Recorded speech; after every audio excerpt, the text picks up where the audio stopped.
કેરળમાં India airlines Congress અને left democratic front વચ્ચે ડખા ઊભા થયા છે। તેમાં રાજ્યના એક ધારાસભ્ય રાહુલ ગાંધીને ડીએનએ ચેક કરવાની સલાહ આપતા જ વિવાદ ઊભો થયો છે।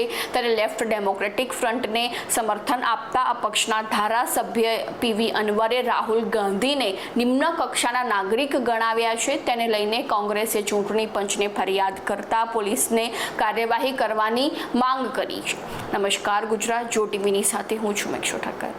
કેરળના પલક્કડમાં એક ચૂંટણી રેલીને સંબોધતા અપક્ષ ધારાસભ્ય પીવી અનવરે જણાવ્યું હતું કે હું વાયનાડનો ભાગ છું, જે રાહુલ ગાંધીનો મત વિસ્તાર છે અને રાહુલ ગાંધી એટલા નિમ્ન સ્તરના નાગરિક બની ગયા છે કે હું તેમને ગાંધી અટકથી બોલાવી પણ નથી શકતો।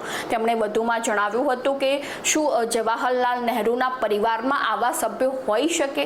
મારા અભિપ્રાય પ્રમાણે રાહુલ ગાંધીનો ડીએનએ ટેસ્ટ થવો જોઈએ, કારણ કે તેમને જવાહરલાલ નહેરુના પૌત્ર કહેવાનો કોઈ પણ પ્રકારનો અધિકાર નથી અને આપણે એ ખાસ વિચારવું જોઈએ કે રાહુલ ગાંધી તે નરેન્દ્ર મોદીના એજન્ટ છે। તમને જણાવી દઈએ કે મુખ્યમંત્રી પિનરાઈ વિજયનની વિરુદ્ધમાં રાહુલ ગાંધીની ટિપ્પણીથી અનવર નારાજ હતા। ત્યારે એક ચૂંટણી રેલી દરમિયાન રાહુલ ગાંધીએ પૂછ્યું હતું કે મુખ્યમંત્રી પિનરાઈની વિરુદ્ધમાં ઘણા આરોપો છે, છતાંય કેન્દ્રીય એજન્સીઓ તેમની પૂછપરછ કે ધરપકડ કેમ નથી કરી રહી?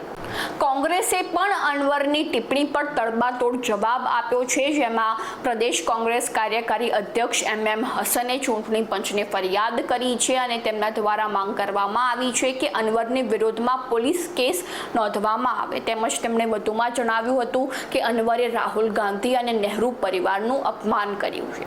તો આવી જ નવી માહિતીને જાણવા માટે ફોલો કરો જો ટીવી મેક્ષો ઠક્કર।